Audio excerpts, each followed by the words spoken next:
Srikakulam rural పరిధిలోని మనసబుపేట గ్రామం వద్ద ఉన్న ఒక ప్రైవేట్ కళాశాలలో విద్యార్థినిల ఫోటోలను అశ్లీల మార్ఫింగ్ చేయడంపై పోలీసులు స్పందించారు. కళాశాల ప్రిన్సిపాల్ శ్రీకాకుళం రూరల్ పోలీసులకు ఫిర్యాదు చేయడంతో రూరల్ సిఐ నాయుడు మీడియాకు వివరాలు వెల్లడించారు. అందరికీ నమస్కారం. మన కాలేజీలో ఒక స్టూడెంట్ కాలేజీలో చదువుతున్న first year student name disclose చేయడం అనవసరం. స్టూడెంట్ తలగా వాళ్ళ కాలేజీలో చదువుతున్న ముగ్గురు స్టూడెంట్స్ తలకు ఫొటోస్ని ఏవో మార్ఫింగ్ చేశారని చెప్పేసి దాంట్లో ఓ స్టూడెంట్ తలక బ్రదర్ చూసి దాన్ని ప్రిన్సిపాల్కి కాలేజ్ మేనేజ్మెంట్ తీసుకునేలాగా దాన్ని డిలీట్ చేసి అక్కడ పర్మనెంట్ సెటప్ చేశారని. దాంతోపాటు పోలీసులకు కూడా రిపోర్ట్ ఇవ్వద్దు, పిల్లల జీవితాలు పోతాయని చెప్పి ఆ ఉద్దేశంతో మేము పోలీసులకు కూడా పిల్లల తలకు పేరెంట్స్ రిక్వెస్ట్ చేశారు. ఆ ఉద్దేశంతోనే పోలీస్ స్టేషన్కి కూడా రిపోర్ట్ ఇవ్వలేదు. కానీ ఈరోజు మాత్రం కొంతమంది స్టూడెంట్స్ పేరెంట్స్ ఇంకా ఆందోళన చెందుతున్నారు. ఇంకా ఫర్దర్ డీటెయిల్స్ కోసం మీకు రిపోర్ట్ ఇస్తామని చెప్పేసి ప్రిన్సిపాల్ గారు అని అంటున్నారు. ఇప్పుడు దాని గురించి రిపోర్ట్ తీసుకొని వచ్చారు. ఈ రిపోర్ట్లో మాకు ఏమేమి రిక్వైర్మెంట్ ఉన్నాయి, ఏమేమి కావాలని అడుగుతాం.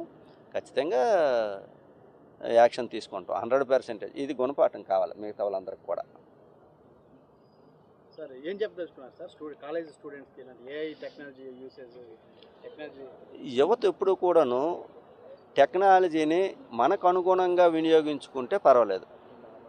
ఆ టెక్నాలజీతో పాటు మనకి చదువుకు కానీ జీవితానికి కానీ ఏది ఉపయోగపడుతుందో అది ఉపయోగించుకుంటే అది అందరికీ శ్రేయస్కరం. ఆ టెక్నాలజీని మనసుకు ఉపయోగపడే విధంగా ఉపయోగిస్తే జీవితాలకు ఇబ్బంది పడుతుంది. ఇప్పుడు అతను మనసుకు ఉపయోగపడే విధంగా మనసు ఎంజాయ్మెంట్ కోసం ఏ టెక్నాలజీని ఉపయోగించి ఆ టెక్నాలజీని ఉపయోగించాడు కాబట్టి దీనిపైన లీగల్గా యాక్షన్ తీసుకుంటాం. ఫ్యూచర్లో కూడా అతను ఇబ్బంది పడతాడు. ఆ ఫోటోలు నాకు తెలిసి వచ్చి మీరు చూడలేదు, నేను చూడలేదు. నేను అనుకుంటాను మీరు కూడా చూసారంటే ఏదైనా చూసినట్టయితే నాకు ఆ ఫోటో గట్టి ఇస్తే ఇవ్వండి, మనకి కూడా ఒక పీస్ ఆఫ్ ఎవిడెన్స్ వస్తుంది. ఎవరు చూడలేదు. ఎవరైతే పేరెంట్ తలకున్నాడో ఆయన కూడా చూడనట్టు చూశాడు. అంటే సొంత వీళ్ళకి వాళ్ళైనా చూడలేరు కాబట్టి చూసి కంప్లీట్గా ఫోన్నే రీసెట్ చేశాడని చెప్పి నేను అంటాను. ఆయన పేరు చెప్పడానికి కూడా ఇష్టపడట్లే. ఎవరైతే రీసెట్ చేశాడో పేరెంట్ తలకు బ్రదర్ ఉన్నాడో ఆయన పేరు చెప్పడానికి కూడా ఇష్టపడట్లేదు. ఇటువంటి విషయాలు ఎవరైనా మనం ఇలా మాట్లాడుతున్నాం, కానీ మన పిల్లల వరకు వచ్చేసరికి మనం కూడా ఇలాగే మాట్లాడుతాం.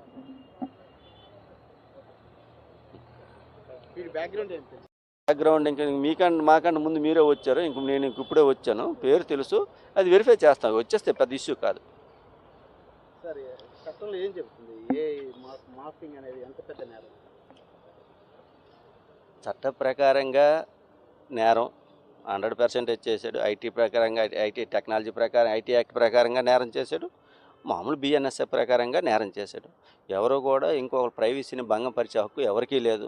దయచేసి స్టూడెంట్స్కి కానీ మిగతా యువతకు కానీ మిగతా వాళ్ళకి కానీ మేము రిక్వెస్ట్ చేసేది ఏంటంటే అతని ఇతరుల ప్రైవసీకి భంగం కలిగించి ఏ పనులు చేసినా ఎవరైనా ఎంతటోళ్ళైనా ఖచ్చితంగా ఇబ్బంది పడతారు.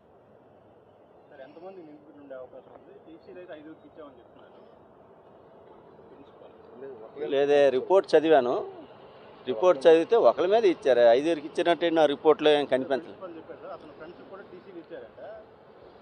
మరి నాకు రిపోర్ట్లో అది కనిపించలేదు. ఒకటి పేరు మీద ఇచ్చారు, ఒకటే పేరు.